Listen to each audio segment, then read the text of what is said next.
Good morning to all of you. So అందరికీ కూడా good morning. So నా voice వినపడుతుందా? Very good please morning. Confirm చేయండి.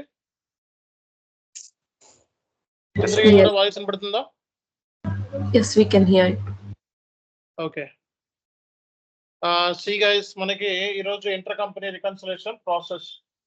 Okay, so inter company reconciliation process గురించి మనం ఈరోజు డిస్కస్ చేద్దామండి. ఓకే,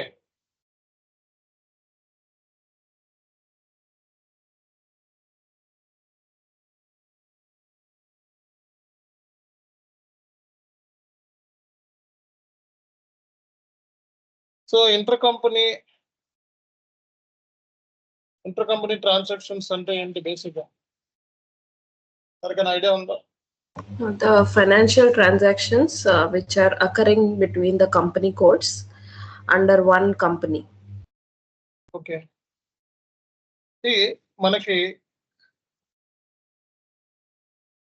టాటా ప్రైవేట్ లిమిటెడ్ ఉంది. ఏముంది? టాటా ప్రైవేట్ లిమిటెడ్ ఉంది. టాటా ప్రైవేట్ లిమిటెడ్ అనేది ఒక కంపెనీ, అవునా కదా? So under Tata private limited so many company code. Tata Motors,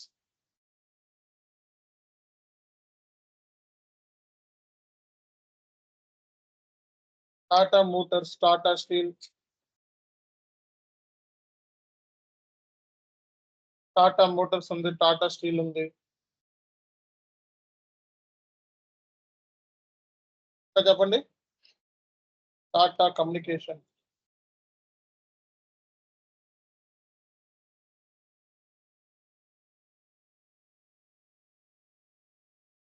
Tata salt,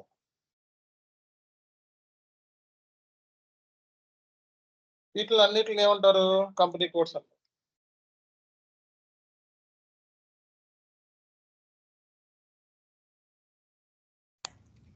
చాలా కంపెనీ కోడ్స్ ఉంటాయి కదా, ఒక కంపెనీ కింద చాలా కంపెనీ కోడ్స్ ఉంటాయి, అంతేనా కదా? Tata Consultants. కంపెనీ పర్పస్ ఏంటి? What is the purpose of the company? Company ఎందుకు క్రియేట్ చేయాలి ఎస్ఏపీలో? Why you need to create a company SAP? Get the consolidated report. To get the consolidated report. ఇప్పుడు for example Tata private limited 4 company కోడ్లు ఉన్నాయి అనుకోండి. 4 company కోడ్లకి overall గా ఎంత profit వచ్చింది, ఎంత లాస్ వచ్చింది, దాన్ని మనం ఏం చెప్తాం మరి? కన్సాలిడేటెడ్ రిపోర్ట్ అంటారు. సో ఇక్కడ టాటా ప్రైవేట్ లిమిటెడ్ అనేది కంపెనీ, టాటా మోటార్స్ అనేవి company codes. Tata Motor, Tata Steel, ఇవి అన్ని కూడా కంపెనీ కోడ్స్. ఇప్పుడు మనకి కంపెనీ కోడ్ పర్పస్ ఏంటి? లీగల్ ఎంటిటీ వైజ్ రిపోర్టింగ్, అవునా కదా? Financial statements. Company code purpose ఏంటి? Financial statements. కంపెనీ పర్పస్ ఏంటి? Consolidation financial. ఇప్పుడు టాటా ప్రైవేట్ లిమిటెడ్ లోనే టాటా కమ్యూనికేషన్ కి టాటా జియోకి మధ్య ట్రాన్సాక్షన్ జరుగుతా? టాటా కమ్యూనికేషన్ నుంచి టాటా జియో లోన్ లో తీసుకోవచ్చా? మెటీరియల్స్ కానీ లోన్ లో తీసుకోవచ్చా? ట్రాన్సాక్షన్ చేయొచ్చా? సో విత్ ఇన్ ది కంపెనీలో, అంటే కంపెనీ పేరెంట్ కంపెనీ ఏది? Tata Private Limited. So subsidiary company codes ఏంటి? ఇవి. అంటే విత్ ఇన్ ది కంపెనీలోనే 2 లేదా అంతకంటే అదర్ కంపెనీ కోడ్స్ మధ్య transactions with in the company code లోనే జరుగుతూ ఉంటాయి, అవునా కదా? సో దాన్ని మనం ఏమంటాము? ఇంటర్ కంపెనీ ట్రాన్సాక్షన్స్ అంటాం. ఇంటర్ కంపెనీ ట్రాన్సాక్షన్స్ అంటే ఒకళ్ళకి పేయబుల్స్ అయితే ఇంకోళ్ళకి రిసీవబుల్స్, ఒకళ్ళకి పేయబుల్ అయితే ఇంకో receivables. For example Tata communication Tata Jio నుంచి మెటీరియల్ కొనుక్కుంటాం. సో వాడు టాటా కమ్యూనికేషన్ వాడు టాటా జియో నుంచి మెటీరియల్ కొనుక్కున్నాడు అనుకో, టాటా కమ్యూనికేషన్ వాడు మెటీరియల్ రిసీవ్ చేసుకుంటున్నాడు. ఓకే, సో టాటా జియోకి అకౌంట్స్ రిసీవబుల్ అయితే టాటా కమ్యూనికేషన్ అకౌంట్స్ పేయబుల్, డబ్బులు కట్టాలి కాబట్టి టాటా జియోకి పేమెంట్ చేయాలి, అంతేనా కదా? సో టాటా జియో నుంచి టాటా కమ్యూనికేషన్ మెటీరియల్ కొనుక్కుంటే టాటా కమ్యూనికేషన్ ఎవరికి పేమెంట్ చేయాలి? టాటా జియో పేమెంట్ చేయాలి. సో ఒకళ్ళకి అకౌంట్స్ పేయబుల్ అయితే ఇంకోళ్ళకి ఏమవుతుంది, ఇంటర్ కంపెనీ ట్రాన్సాక్షన్స్ రిసీవబుల్స్ అవుతుంది. ఇంటర్ కంపెనీ ట్రాన్సాక్షన్స్ అంటే పేయబుల్స్, రిసీవబుల్స్, లోన్స్, ఇవే కదా ట్రాన్సాక్షన్స్. జిఎల్తో లింక్ అయి ఉంటాయి ఇవన్నీ. సో వెండార్ అకౌంట్స్ అయినా, కస్టమర్ అకౌంట్స్ అయినా, అసెట్స్ అయినా, ఏదైనా మామూలుగా దేంతో లింక్ అయి ఉంటుంది, జిఎల్తో లింక్ అయి ఉంటుంది. సో జిఎల్తో లింక్ లేని మాడ్యూల్ లేదు, జిఎల్తో లింక్ లేని మాడ్యూల్ లేదు, సబ్ మాడ్యూల్ లేదు. కాబట్టి ఇక్కడ మనకి కొన్ని ఇంటర్ కంపెనీ ట్రాన్సాక్షన్ అంటే ఏంటి అనేది మనం ఫస్ట్ డిస్కస్ చేద్దాం. ఇంటర్ కంపెనీ రికన్సిలేషన్ అంటే ఏంటి? So inter company reconciliation reviews matches of the transaction between the different entities with in the same corporate group. అంటే ఏంటి? With in the Tata private limited లోనే, okay, with in the Tata private limited లోనే 2 లేదా అంతకంటే ఎక్కువ company code మధ్య ట్రాన్సాక్షన్లు జరుగుతూ ఉంటాయి. ఆ ట్రాన్సాక్షన్స్ ని దేని మీద అల్టిమేట్ ఎఫెక్ట్ పడుతుంది? ఏదైనా రాంగ్ గా వేసామనుకోండి ట్రాన్సాక్షన్, దేని మీద పడుతుంది ఎఫెక్ట్? టాటా ప్రైవేట్ లిమిటెడ్ మీద పడుతుంది. అంటే కన్సాలిడేషన్ రిపోర్ట్, అంటే ఇంటర్ ప్రాఫిట్స్ మీద పడుతుంది ఫైనల్ గా. అర్థమైందా మీకు? దేని మీద పడుతుంది final effect? Tata private limited మీద పడుతుంది, అంటే పేరెంట్ కంపెనీ మీద పడుతుంది ఫైనల్ గా.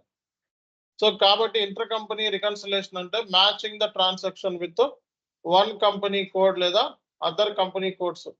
వన్ కంపెనీ కోడ్ నుంచి ఇంకో కంపెనీ కోడ్స్ కి 1 లేదా అంతకంటే ఎక్కువ ట్రాన్సాక్షన్స్ జరుగుతూ ఉంటాయి కదా, వేరే కంపెనీ కోడ్, వాటి మధ్య జరిగేదే మనం ఇంటర్ కంపెనీ రికన్సిలేషన్ అంటారు అనమాట.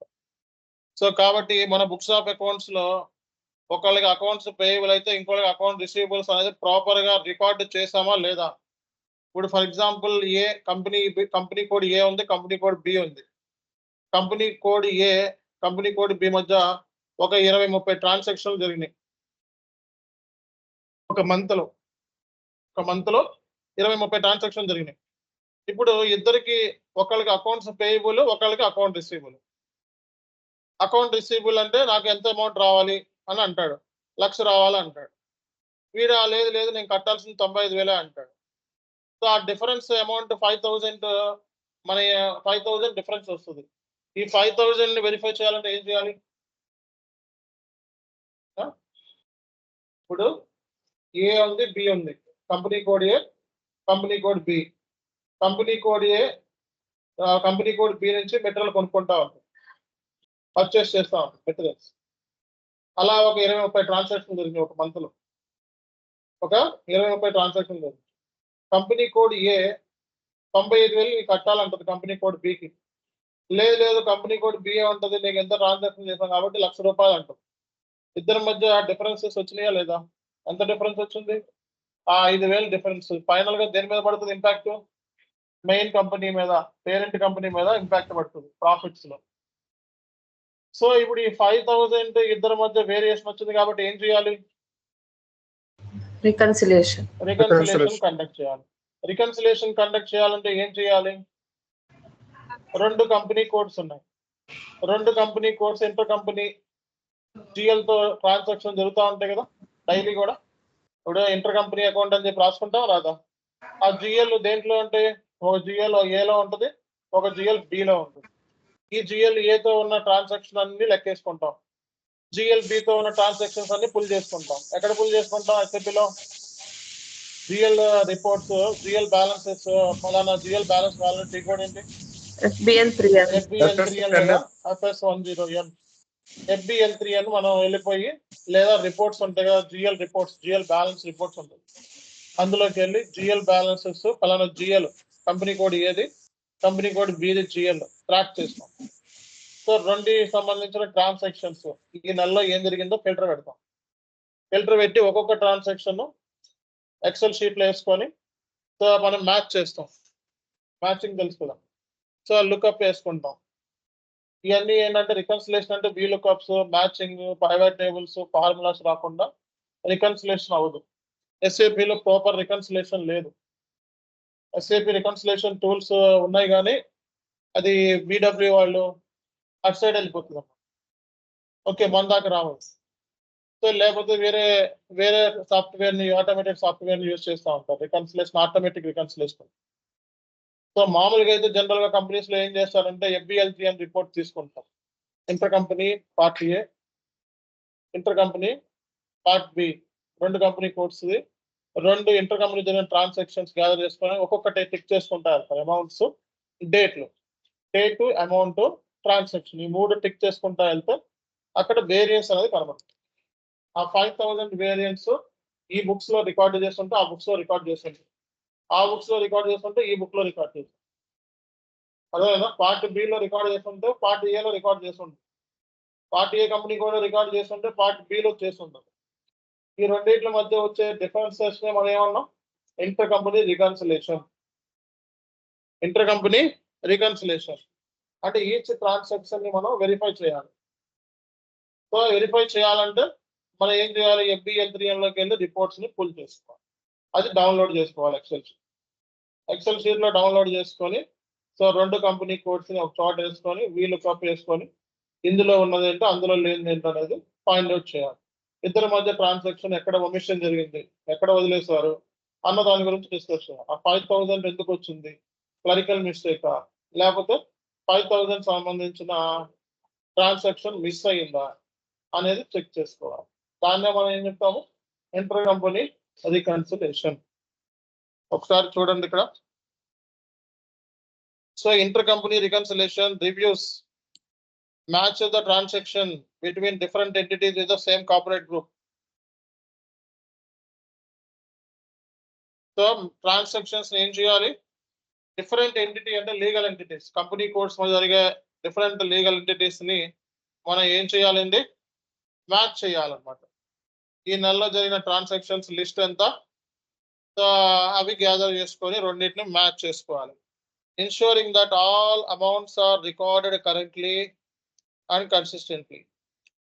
ఇక్కడ అమౌంట్స్ మనం ఎక్కువ ఫోకస్ చేస్తాం, amount, transactions. Okay, so general గా ఏంటంటే ఫండ్స్ ట్రాన్స్ఫర్ జరుగుతూ ఉంటాయి, గూడ్స్ ట్రాన్స్ఫర్ జరుగుతూ ఉంటాయి, అలాగే సర్వీసెస్ కూడా ఒక కంపెనీ కోడ్ నుంచి ఇంకో కంపెనీ కోడ్కి ట్రాన్స్ఫర్స్ అనేవి జరుగుతూ ఉంటాయి అన్నమాట. One subsidiary company code cell goods to another, both sides need to record the transaction correctly. అంతేనా కదా? ఇప్పుడు కంపెనీ ఏ కంపెనీకి బికి ఇచ్చింది అనుకో, కంపెనీ ఏలో రికార్డ్ చేసి కంపెనీ బిలో రికార్డ్ చేయకుండా ఉంటామా? కంపెనీ కోడ్ బిలో ఒకటికి అకౌంట్స్ పేయబుల్ అయితే ఇంకోటికి అకౌంట్ రిసీవబుల్ అని రాసుకోవాలా వద్దా? సో మరి ఒక దాంట్లో రికార్డు చేసి ఒక దాంట్లో రికార్డు చేయకపోతే ఏమవుతుంది? ఇదే ప్రాబ్లం అవుతుంది. సో అప్పుడు ఏమవుతుంది? ఇక్కడ inter company reconciliations helps verify both selling and receivable subsidiaries books reflect in the same amount, ensuring figure match when combined at the group level. This process is crucial for maintaining the financial accuracy, regulatory and compliance and transparency across the organization. So final ga ఏ ఒక్క దాంట్లో record చేయకపోయినా అది దేని మీద పడుతుంది? Corporate group company మీద పడుతుంది. Company కదా మెయిన్. అల్టిమేట్ గా టాటా ప్రైవేట్ లిమిటెడ్ కి ఎంత ప్రాఫిట్ వచ్చింది అనే కదా చూసుకునేది ఫస్ట్. కాబట్టి ప్రాఫిట్స్ మీద ఈ ఇంటర్ కంపెనీ రికన్సిలేషన్ చేయకపోతే దేని మీద మనకి ప్రాబ్లం పడే ఛాన్స్ ఉంది? ప్రాఫిట్స్ మిస్లీడ్ అయ్యే ఛాన్సెస్. ట్రాన్సాక్షన్స్ కమిషన్ చేయకూడదు. ట్రాన్సాక్షన్స్ యాక్యురేట్ గా ఉన్నాయా లేదా అని ఈచ్ ట్రాన్సాక్షన్ ని మనం చెక్ చేసుకుంటా రావాలి. సో అలా చెక్ చేసినప్పుడే మనకి ఏంటంటే ప్రాపర్ గా మనకి యాక్యురసీ అనేది ఉంటుంది అన్నమాట. సో ఈచ్ ట్రాన్సాక్షన్ రికార్డ్ చేయాలి, అమౌంట్ తో మ్యాచ్ చేయాలి మనం. Okay, so inter company reconciliation examples. ఇది ఈ క్రూషియల్ ఎందుకు? ఈ ప్రాసెస్ దేనికి? Maintaining financial accuracy. సో దీనికోసం మనకి ఇంటర్ కంపెనీ రికన్సిలేషన్ చేస్తారు. Transparency, so regulatory complaints, financial accuracy. Financial accuracy అంటే ఫైనాన్షియల్ స్టేట్మెంట్స్ ప్రాపర్ గా ఉండటానికి ఈ ఇంటర్ కంపెనీ రికన్సిలేషన్ అనేది చేస్తారు. ఓకే,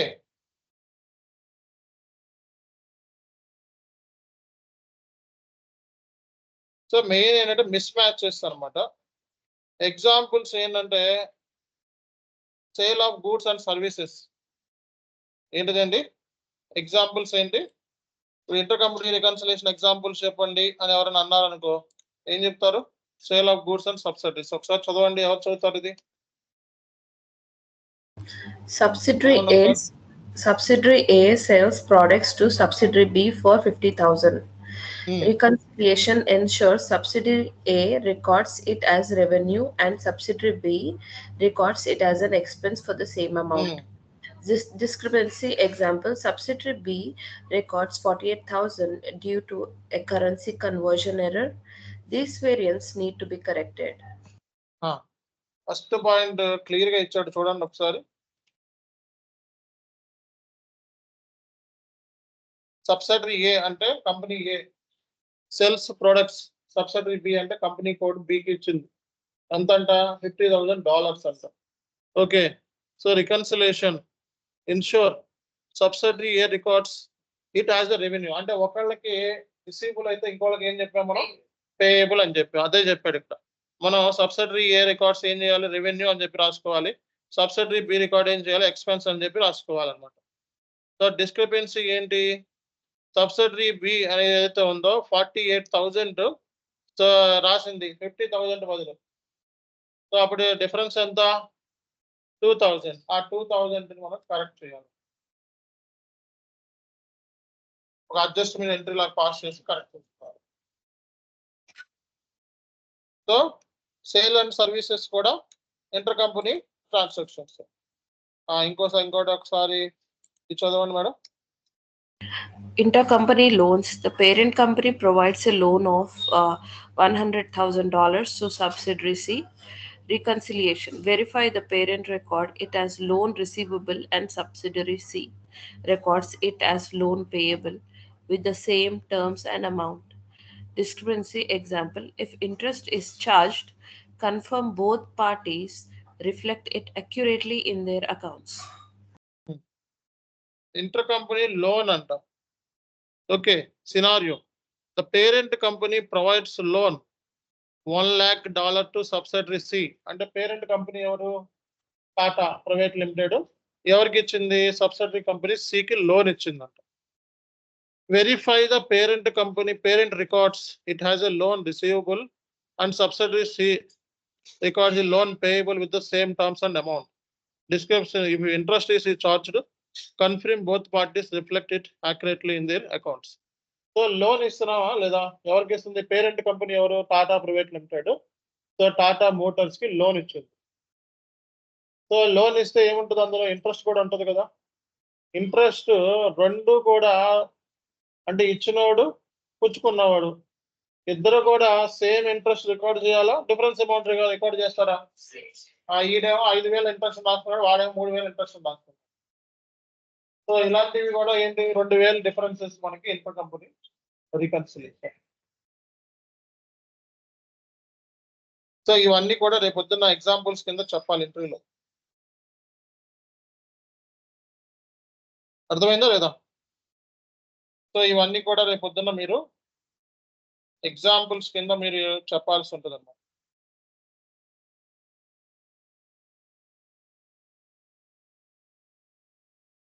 సో రీఎంబర్స్మెంట్స్ చెప్పండి ఇది. Expenses reimbursement. Subsidiary D pays travel expenses on behalf of subsidiary E and invoices $5,000 for reimbursement. Reconciliation. Check the subsidiary D records a receivable and subsidiary E records a payable for the same amount. Discrepancy example. If subsidiary E only records $4,500 due to a missing invoice detail, this mismatch need to be resolved. Okay, expense reimbursement అంటే ఏంటంటే for example నేను చాలా ఇయర్స్కే important నా employee నేను USA పంపించాలి. వాడికి అయ్యే ఖర్చులు ఎవరు పే చేస్తారు? కంపెనీ పే చేస్తారు, అవునా? సో మళ్ళా ఒకవేళ వాడికి ఎక్స్ట్రా ఖర్చులు అయితే తర్వాత నేను $5,000 అయిపోద్దని అనుకున్నా, వాడికి $6,000 అయింది. ఒక 5,000 నా వరకు ఉపయోగించుకున్నాడు, ఒక $1,000 ఎక్స్ట్రా. సో వాటి నా దగ్గర నుంచి క్లెయిమ్ చేసుకోవాలా లేదా? రీఎంబర్స్మెంట్ చేసుకోవాలా లేదా? ట్రావెల్ రీంబర్స్మెంట్, మీల్స్ రీంబర్స్మెంట్ ఇవన్నీ ఉంటాయి లేదా. ఫర్ ఎగ్జాంపుల్ ఆఫీస్ ఉంది, ఆఫీస్ సాటర్డే సండే పూటలో మనకి ఆఫీస్ ఉండదు. సో మనకి ఎంప్లాయర్ పిలిచాడు, సాటర్డే సండే కూడా చెయ్యండి, అర్జెంట్ క్లయింట్తో ఎవరు అన్నాడు. అప్పుడు ఏం చేస్తారు? మనమే వెళ్ళి మన మన మన క్యాబ్ వేసుకొని వెళ్తాం. మన క్యాబ్ వేసుకొని వెళ్ళి మీల్స్ కూడా మనమే పెట్టుకుంటాం, అవునా? సో అక్కడికి మళ్ళీ ఇక్కడ నుంచి 2 సార్లు క్యాబ్ కానీ ఖర్చులు, మీల్స్ కానీ ఖర్చులు ఎవరి దగ్గర నుంచి వసూలు చేస్తాం? కంపెనీ దగ్గర నుంచి వసూలు చేస్తాం. అప్పుడు అట్లాగే ఇప్పుడు మెయిన్ కంపెనీ ఏదైతే ఉందో, ఓకే ఇదేనా, subsidiary D pays travel expense on the behalf subsidiary E and invoices 5,000 for reimbursement అంట. సో ఈ బదులు ఎవరు పే చేస్తారంట? డి చేస్తుందంట. అప్పుడు రెండిట్లో రాయాలా, ఒక దాంట్లో రాసుకోవాలా?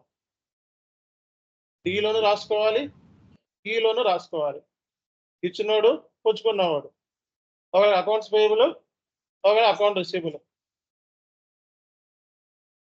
అర్థమైందా లేదా? ఇది రేపు పొద్దున్న ఎగ్జాంపుల్స్ కింద మీరు ఇంటర్ కంపెనీ ఎగ్జాంపుల్స్ కింద ఇవి చెప్పాలి. 1-2 minutes మాట్లాడాలి వితౌట్ స్టాపింగ్. ఇంటర్వ్యూ కోసం ఎన్ని నిమిషాలు మాట్లాడాలి? 2 minutes మాట్లాడితే సెలక్షన్ ఖాయం. 2 minutes మాట్లాడితే సెలక్షన్ ఖాయం. సో కంపల్సరీగా bank reconciliation, inter company reconciliation లేకుండా మనకి ఇంటర్వ్యూ ఉండదు. సో ఇంటర్ కంపెనీ ట్రాన్సాక్షన్ చేసేటప్పుడు మనం గుర్తుపెట్టుకోవాల్సిన పాయింటర్స్ ఏంటి?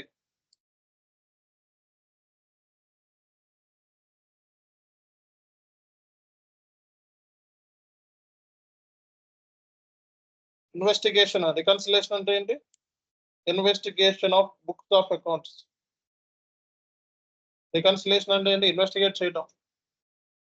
ఒక డాక్యుమెంట్ని ఇంకో డాక్యుమెంట్తోను, ఒక కంపెనీ కోడ్ సంబంధించిన ట్రాన్సాక్షన్స్ని ఇంకో కంపెనీ కోడ్ ట్రాన్సాక్షన్స్తో మనం చేస్తాం అన్నమాట.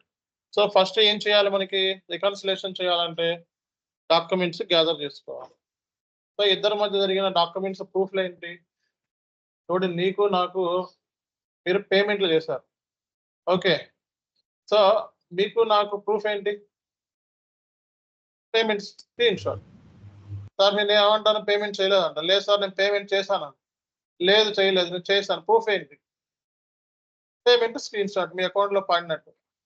అంటే ఇంటర్ కంపెనీ రికన్సిలేషన్లో కూడా బ్యాంక్ స్టేట్మెంట్స్ కావాలి, పేమెంట్ అయినాయి అని చెప్పి చెప్పడం బ్యాంక్ స్టేట్మెంట్ కావాలి, జిఎల్స్ చెక్ చేసుకోవాలి. ఇప్పుడు మన ఇద్దరి మధ్య ట్రాన్సాక్షన్ జరిగింది, ఇన్వాయిస్ ఇస్తా కానీ మీకు, అది ప్రూఫ్. ఓకే, నాకు నా అకౌంట్లో 1,00,000 రూపాయలు వేస్తావు, నా అకౌంట్లో 1,00,000 రూపాయలు వేస్తావు, నీకు ఇన్వాయిస్ ఇచ్చింది, నేను ఇన్వాయిస్ ఇచ్చింది 95,000 ఇచ్చాను. సో ఇద్దరి మధ్య వెరిఫై చేసుకోవడానికి చేసినప్పుడు ఏంటి? 1,00,000 ఉంది, ఇక్కడేమో 95,000 ఉంది, 5,000 డిఫరెన్స్. 5,000 డిఫరెన్స్ ఎందుకు వేస్తాము, ఆ రీజన్ ఏంటి అనేది ఫైండ్ అవుట్ చేయాలి. కాబట్టి ఫస్ట్ ఏంటి, మన ఇద్దరి మధ్య ప్రూఫ్లు ఏంటి? ఇన్వాయిస్లు. చెప్పండి. సో మన ఇద్దరి మధ్య ప్రూఫ్లు ఏంటి? ఇన్వాయిస్లు, పేమెంట్ స్లిప్స్, బ్యాంకు స్టేట్మెంట్లు, ఇవన్నిటిని గ్యాదర్ చేసుకోవాలి. అంతేగాని జిఎల్లో రాసినవి కాదు. ఇప్పుడు నీకు నాకు జరిగింది ఎంత? ఆ ఇన్వాయిస్ కాపీ ఇస్తా కదా, ఇన్వాయిస్ కాపీ 1,00,000 రూపాయలు, ఇంకో ట్రాన్సాక్షన్ రికార్డ్ చేస్తుంది, ఇంకో 0 ఎక్స్ట్రా వచ్చేస్తుంది. కాబట్టి బుక్స్ ఆఫ్ అకౌంట్స్ కంపేర్ చేసుకోవాలి. దాంతోపాటు ఏం చెక్ చేసుకోవాలి? ఇన్వాయిస్ ప్రకారం బుక్స్ లో ఎంటర్ చేశారా లేదా, అర్థమైందా? ఇద్దరి మధ్య ట్రాన్సాక్షన్స్ అవి రిసీట్స్ ప్రకారం ఉన్నాయా లేదా అని వాళ్ళు చెక్ చేసుకోవాలన్నమాట. So match counterpart transactions. So pair చేసుకోవాలి. Each transaction corresponding record in the other entity. Use identifier like invoice numbers, transaction IDs, align the records అన్నమాట. వెరిఫై ట్రాన్సాక్షన్ డీటెయిల్స్ అంటే మనకి ట్రాన్సాక్షన్ డీటెయిల్స్ ఏమేమి verify చేయాలంట? Amounts, dates and discrepancies కూడా మనం verify చేయాలన్నమాట. So ఏమన్నా వెరిఫై చేసేటప్పుడు ఏమైనా మిస్ మ్యాచ్ చేసినప్పుడు ఏం చేయాలి? ఫ్లాగ్ చేసుకొని నోట్ చేసుకోవాలి. Investigate and resolve the discrepancies. So మనకి డిఫరెన్సెస్ వచ్చినప్పుడు దాన్ని ఇన్వెస్టిగేషన్ చేయాలి. ఈ 5,000, 10,000 డిఫరెన్స్ మనకి ఎందుకు వచ్చింది, రీజన్ ఏంటి అనేది ఇన్వెస్టిగేషన్ చేయాలి. అండ్ ఫైనల్ గా మనం చెప్పాలి 5,000 difference because of this reason అదే రికన్సిలేషన్ అంటే. బ్యాంక్ రికన్సిలేషన్ అయినా ఇంటర్ కంపెనీ రికన్సిలేషన్ అయినా ఫైనల్ గా మనం చెప్పాల్సింది ఏంటి? సో మిస్ మ్యాచెస్ గురించి మాట్లాడాలి. సో నీకు ఇంట్రెస్ట్ అనేది యాడ్ అయింది బ్యాంక్ లో, ఇదిగో బ్యాంక్ పాస్బుక్ లో ఇంట్రెస్ట్ రౌండ్ చూస్తాం. నీ బుక్స్ ఆఫ్ అకౌంట్ లో ఇంట్రెస్ట్ యాడ్ అయిందని యాడ్ చేసుకోవాలి. సో ఈ డేట్ నే ఈ రోజు నువ్వు ట్రాన్సాక్షన్ రికార్డ్ చేయాలి. కానీ బ్యాంక్ లో ఈ రోజు డేట్ న బ్యాంక్ లో ఇంట్రెస్ట్ యాడ్ అయింది. సో అలాంటివన్నీ కూడా మనం ఇన్వెస్టిగేట్ చేసి బ్యాలెన్స్ రికార్డ్ చేసి ఫైండ్ అవుట్ చేయాలి. ఫైనల్ గా రిపోర్ట్స్ ఇవ్వాలి. ఇది కాన్సెప్ట్ అండి. కాబట్టి ఈ పాయింట్స్ అని చెప్పాలి మీరు. ఇంటర్ కంపెనీ రికన్సిలేషన్ లో ఏం చేయాలి? Gather the transactions, verify the transactions, investigate and resolve the discrepancies, reconcile the balances, and document reporting and findings. ఇవన్నీ ఎగ్జాంపుల్స్ అన్నమాట. సో రేపొద్దున అడిగిన వెంటనే ఇవి చెప్పాలి మీరు. What is inter company reconciliation అంటే transaction between the two company codes or more than two companies within the same corporate company, within the company, within the corporate group. అది చెప్పాలి inter company transactions. Inter company reconciliation అంటే ఏంటి? Reviews and matches the transaction between different entities with in the same corporate group. అంటే same group, అది మన amounts ఇవన్నీ కూడా correct గా రికార్డ్ చేసామో లేదా చెప్పాలి. డెఫినేషన్. సో ఎస్ఏపిలో మనం మాట్లాడుకుంటే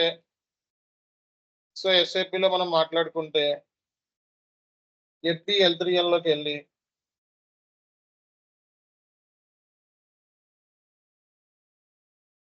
సో మనం ఆల్ ఐటమ్స్ ఇక్కడ పర్టికులర్ గా ఇంటర్ కంపెనీ రికన్సిలేషన్ జిఎల్ ఉందనుకో నీ దగ్గర. ఒకవేళ ఉంటే మన దగ్గర అయితే లేదు, ఒకవేళ ఉందనుకో ఇలాగా ఈ రికన్సిలేషన్ జిఎల్ ఇక్కడ వేసుకుంటాము. ఇంకో కంపెనీ కోడ్ సంబంధించిన రికన్సిలేషన్ ఇంకో కంపెనీ కోడ్ ఉంటుంది కదా, ఇంకో కంపెనీ కోడ్ ఏంటి? ABR అని.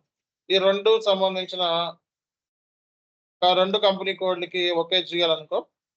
సో లేకపోతే ఇంకో జిఎల్ అయితే ఇంకో జిఎల్ తీసుకో. అర్థమైందా? ఇంకో జిఎల్ తీసుకొని, సో జిఎల్ తీసుకోవడానికి ఏముంది? ఏ జిఎల్ తో రికన్సిలేషన్ చేయాలో ఆ జిఎల్ తీసుకొని రెండు కంపెనీ కోడ్లు పక్కన వేసుకో. రెండు కాకపోతే 4 వేసుకో. ట్రాన్సాక్షన్స్ ముందు రికార్డ్ చేయాలి కదా, ఇది ఏం రాశారో చూడాలి కదా. సో ఎగ్జిక్యూట్ చేస్తామనుకో, ఇక్కడ ఆల్ ఐటమ్స్ పెట్టి ఎగ్జిక్యూట్ కొట్టండి. ఏమి ఇందులో ఈ జిఎల్ తో లేవనుకుంటా, జస్ట్ మీకు ఎగ్జిక్యూట్ కొట్టండి. సో ఇలా లిస్ట్ వచ్చేస్తుంది అనమాట. ఇలా GL wise balance wise list వచ్చేస్తుంది. ఇట్లా ఏ రోజు ఏం జరిగింది, ఏ ట్రాన్సాక్షన్ జరిగింది లిస్ట్ వచ్చేస్తుంది. ఓకే, ఈ ఎంట్రీ చూడాలనుకో డబుల్ ఇచ్చేసి కాల్ అప్ డాక్యుమెంట్ మీద క్లిక్ చేస్తే జర్నల్ ఎంట్రీ ఏం పాస్ చేస్తారు, కరెక్ట్ గా పాస్ చేస్తారో లేదో కూడా తెలిసిపోతుంది. ఓకే, సో మీరు డేట్ ఫిల్టర్ చేసుకొని ఇందులో డేట్ ఎలా ఫిల్టర్ చేసుకొని, సో ఏ రోజున ట్రాన్సాక్షన్ 6వ తారీఖు జరిగింది చూడాలనుకుంటే 6వ తారీఖు డేట్ ఇచ్చి, సో ఏంటి మొత్తం ఏం జరిగింది, ఒక ఇన్వాయిస్ ఒక పేమెంట్ జరిగిందా అని చెప్పి తెలుస్తుంది. సో లేదా నువ్వు దీన్ని సో లిస్ట్ లో కొట్టి ఎక్స్పోర్ట్ కొట్టి స్ప్రెడ్ షీట్ లోకి వెళ్ళిపోతే నీకు స్ప్రెడ్ షీట్ లో కూడా మనం దీన్ని డౌన్లోడ్ చేసుకునే ఫెసిలిటీ మనకి SAPలో ఇచ్చారండి. ఓకే, సో SAPలోకి మొత్తము ఇవంతా కూడా స్ప్రెడ్ షీట్ లోకి కన్వర్ట్ అయిపోతుంది అన్నమాట. అర్థమైందా లేదా? సో అప్పుడు దీంట్లో పైవాట్ టేబుల్ వేసుకుంటావో వీలుకప్ వేసుకుంటావో వేసుకొని ఓకే, సో మరి చేసుకోవాల్సి ఉంటుంది అన్నమాట. ట్రాన్సాక్షన్ వైజ్ మనం ఫైనాన్షియల్ లేదు అనుకుంటే మనకి వేరే టీ కోడ్స్ కూడా ఉంటాయి. ఇలా వద్దు అనుకుంటే మనకి SAP వాడు accounts, financial accounting, general ledger, informative system, general ledger reports, financial statement కావాలంటే financial account balances, general GL balances కావాలంటే నువ్వు కంపెనీ కోడ్ ఇచ్చేసి ఏ జిఎల్ బ్యాలెన్స్ చెక్ చేయాలనుకుంటున్నావు ఆ జిఎల్ ఇచ్చేసి ఓకే, దాంతో జరిగిన ట్రాన్సాక్షన్స్ ఎంటర్ కొడితే మొత్తము జిఎల్ వైజ్ బ్యాలెన్స్ రిపోర్ట్ నీకు వచ్చేస్తుంది. అర్థమైందా అర్థం కావాలా? సో రిపోర్ట్స్ కావాలంటే రిపోర్ట్స్ ఉన్నాయి. లేదు నాకు టెక్నికల్ గా హెల్ప్ కావాలి, మొత్తం ఆల్ ఇన్ఫర్మేషన్ కావాలి టెక్నికల్ గా అంటే, సో మరి ఎస్ఏపి కన్సల్టెంట్ కి టికెట్ రైజ్ చేసి జిఎల్ రిపోర్ట్స్ కావాలి నాకు టోటల్ గా జరిగిన ట్రాన్సాక్షన్ అంటే, వాళ్ళు కన్సల్టెంట్ టికెట్ రైజ్ చేస్తే వాళ్ళు మీకు ఇచ్చేస్తారు అనమాట. బిఎస్ఐకే అంటే open item, so GL open item, BSAK అంటే GL clear item. Open item కావాలి, క్లియర్ ఐటమ్ కావాలి అని చెప్పి వాళ్ళకి చెప్పి ఇస్తే ఏంటంటే మీకు ఇలా రిపోర్ట్స్ వాళ్ళు పుల్ చేసేస్తారు అనమాట.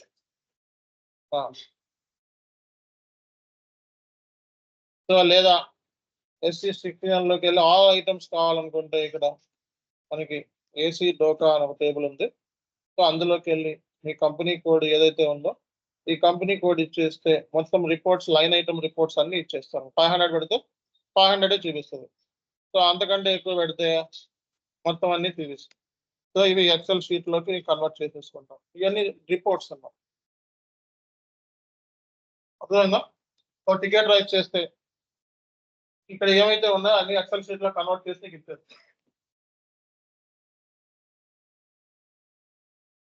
అర్థమైందా అర్థం కాలేదా? ఓకే, ఇది కాన్సెప్ట్, ఇది కాన్సెప్ట్ అండి. సో ఇది మనకి ఇంటర్ కంపెనీ రికన్సిలేషన్ సంబంధించి మాన్యువల్ క్యాలిక్యులేషన్ ఎట్లా చేస్తాం, ఆటోమేటిక్ గా అంటే మన దగ్గర ఉండదు. ఓకే, సో మరి హెచ్ఆర్ క్వశ్చన్స్ మనం మాట్లాడుకుంటే first tell me about your self అని అడుగుతారు. Tell me about your self అంటే ఏం చెప్తారు? First of all thank you very much. First మీరు ఎలా స్టార్ట్ చేస్తారంటే, first of all thank you very much for giving this bright opportunity to expose my self. ఏంటండి? First of all thank you very much for giving this opportunity to expose myself. My name is Chanu SK. I have overall 4+ years of experience in R2R profile. Currently, I'm working with the Genpact. My roles and responsibilities are including and చెప్పి మొత్తం అన్ని చదువుకుంటాం. Final గా ఏం చెప్తాం? So I have finished my graduation from Nagarjuna University and post graduation from Osmania University. ఏదో చెప్తాం. అక్కడతో కనీసం 45 minutes మీరు సెల్ఫ్ ఇంట్రడక్షన్ ఇవ్వాలి. 45 seconds సెల్ఫ్ ఇంట్రడక్షన్ ఎంత సెకండ్ లో 45 seconds. తర్వాత హెచ్ఆర్ మీకు సాలరీ ఎక్స్పెక్టేషన్ అడుగుతారు. What is your salary expectation? ఏం చేస్తారు? Based on my qualification and experience అంటే ఆల్రెడీ 4+ years ఉన్నాయి కాబట్టి based on my qualification experience I'm expecting ఎంత 6 lakhs per annum. Okay, 6 lakhs per annum. So అలా కాకుండా నేను కంపెనీ జాబ్ వచ్చేటట్టుగా లేదనుకో, so I follow the company norms, I follow the company standards or norms. Okay, so మీరు పలానా ఇంత amount అని డైరెక్ట్ గా వాట్ ఈస్ యువర్ సాలరీ అంటే 6 లక్షలు 3 లక్షలు అని చెప్పు direct. Based on my qualification and experience I'm expecting this salary 6 lakhs per annum. అర్థమైందా? అది సెకండ్ క్వశ్చన్. ఎక్కడికి వెళ్ళినా tell me about yourself, అలాగే సాలరీ ఎక్స్పెక్టేషన్. తర్వాత question, why did you resign your previous job? ఏం చెప్తారు? So why did you resign your previous job? Previous job ఎందుకు మానేశారు? ఏం చెప్తారు? Growth and learning. మేనేజర్ తిట్టాడు, కొట్టాడు, హెచ్ఆర్ తిట్టింది, ఇది చెప్తారా? నేను సాలరీ కోసం మానేశాను అని చెప్తారా? సాలరీ కోసం మానేశాను చెప్తారా? మరి ఏం చెప్తారు? Why did you resign your previous job? For career growth and learning. For career growth and learning. ఏం చెప్తారు? So in my previous company I have almost worked 4+ years of experience, 4+ years in the R2R profile. Now I want to explore new skills, new challenges. That's the reason I'm looking for new job. అర్థమైందా? So previous కంపెనీలో almost నేను 4 years పనిచేశాను కాబట్టి నాకు అది సరిపోతుంది.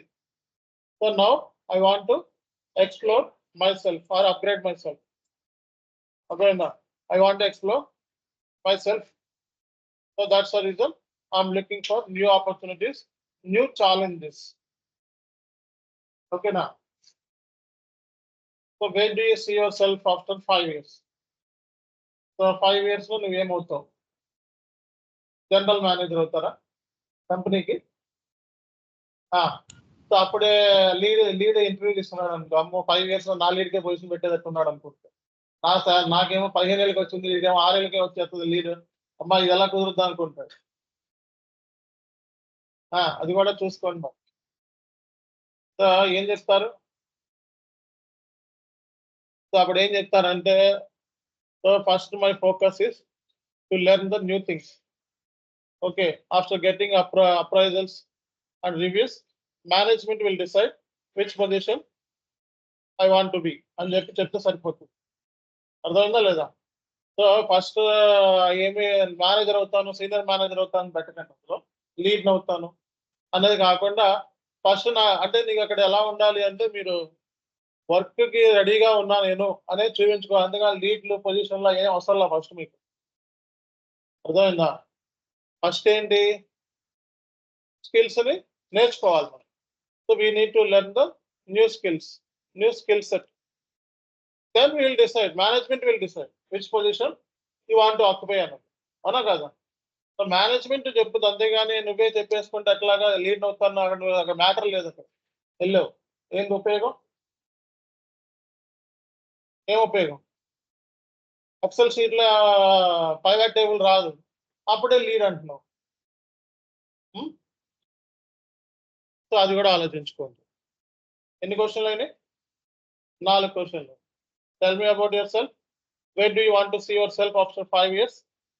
And why did you resign your previous job? Salary expectation. ఈ 4 questions లేకుండా జాబ్ ఉండదు. అంతేనా కదా? ఈ 4 క్వశ్చన్లు లేకుండా జాబ్ ఉండదు. నెక్స్ట్ ఏం క్వశ్చన్లు అడుగుతారు? ఇంకా ఎవరు చెప్తారు మీరు ఫేస్ చేసి? టెల్ మీ అబౌట్, ప్రెషర్ అయితే tell me about your strength, tell me about your weakness, tell me about your hobbies. Strength గురించి ఎక్స్ప్లెనేషన్ ఇస్తే అది ఎందుకు స్ట్రెంగ్త్ అనేది కూడా ఒక ఎగ్జాంపుల్. వీక్నెస్ గురించి ఎక్స్ప్లెనేషన్ ఇస్తే వీక్నెస్ ఎందుకు అయింది అనేది కూడా, వీక్నెస్ కూడా స్ట్రెంగ్త్ కింద చెప్పడానికి ట్రై చేయండి. ఓకే, వీక్నెస్ ని కూడా స్ట్రెంగ్త్ కింద చెప్పొచ్చు అన్నమాట. ఆనెస్ట్ గా ఉంటాను, అది కూడా వీక్నెస్. సో అన్ని నెట్ లో కొడితే మొత్తం అన్ని వచ్చేస్తాయి. ఎగ్జాంపుల్ HR క్వశ్చన్స్ అని కొడితే నెట్ లో బోల్డ్ ఉన్నాయి, 190 ఉన్నాయి ఛానల్స్. అందులో నుంచి కొన్ని పిక్ చేసుకొని మాట్లాడడానికి ట్రై చేయండి. So tell me about your roles and responsibilities, compulsory question. Roles and responsibilities అంటే మీ కంపెనీలో ప్రీవియస్ కంపెనీ ఉంటుంది కదా, దాని ముందు కంపెనీ కూడా చదువుకోవాలి. వాడు ఎలా వస్తాడంటే ప్రజెంట్ కంపెనీది కాకుండా చివరి కంపెనీ నుంచి వస్తూ ఉంటాడు కొన్నిసార్లు తెలివిగా. గ్యాప్లు కూడా చెక్ చేసుకోవాలి. గ్యాప్ కూడా రీజనబుల్ గా గ్యాప్ ఉందని చెప్పి చెప్పుకోవాలి. ఓకేనా? ఒక 6 నెలల గ్యాప్ ఉందనుకో, సో ఏం చెప్పాలి? SAP నేర్చుకున్నానని చెప్పాలి 6 months లో. సో SAP చానియస్కి ఇన్ఫోటెక్ లో నేను నేర్చుకున్నాను అని చెప్పాలి. Okay, salary expectation compulsory. ఆ తర్వాత ఇది మీ where do you see yourself 5 years లో ఏమవుతారు? So next, why did you resign your previous job? What is the roles and responsibilities of the previous company? So why do you want to join our company అని అడుగుతాడు. So మా కంపెనీలో ఎందుకు join అవుదామని అనుకుంటున్నావు అని అడుగుతాడు. ఏం చెప్తారు?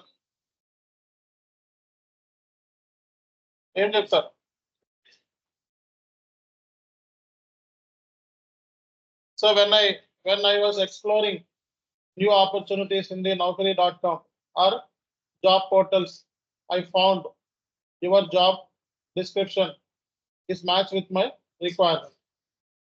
So my profile is matched with your requirement.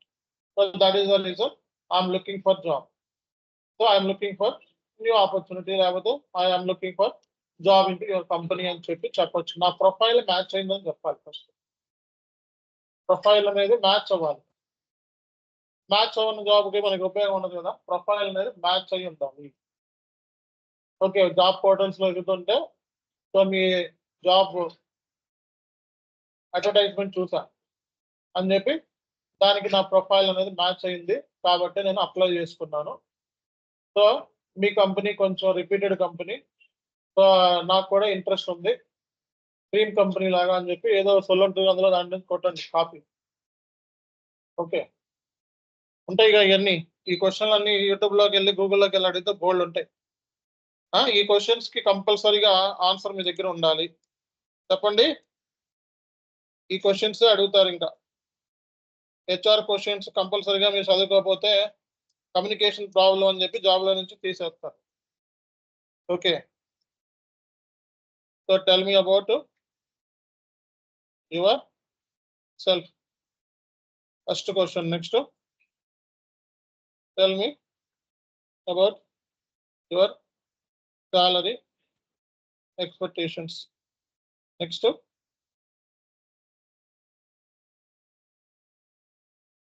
tell me about, so why did you resign your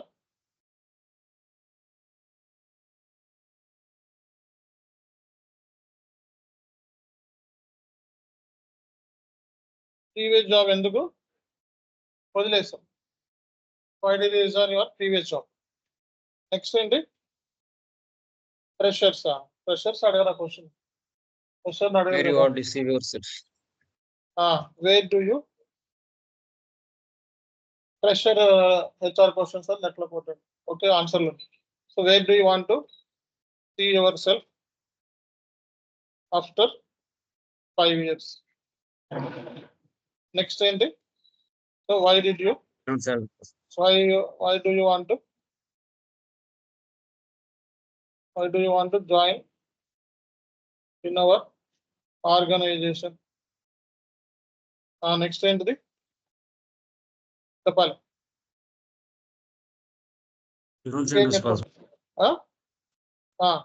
So tell me about your current company,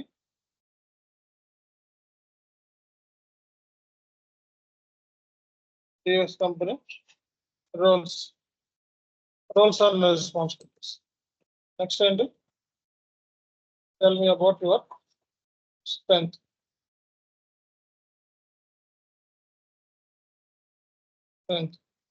Strength ఏంటి? Tell me about your weakness.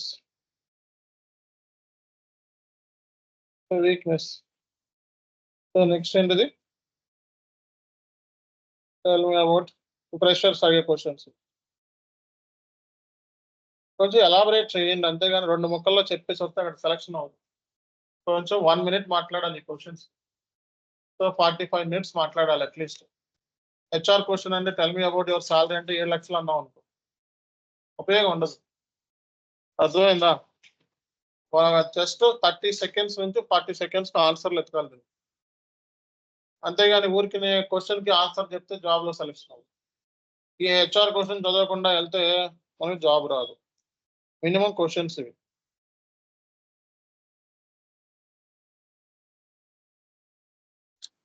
ఓకేనా? What type of challenges you faced అని అడుగుతారు.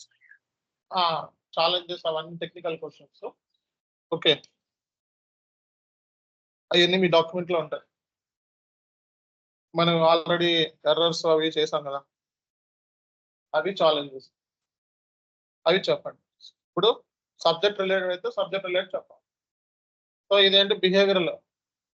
Okay, attitude behave సంబంధించిన ఇవి. ఓకేనా? Okay, ఇలాంటివన్నీ కూడా అడిగితే ఛాన్సెస్ ఉంటాయి. Okay, thank you. Will get back next class.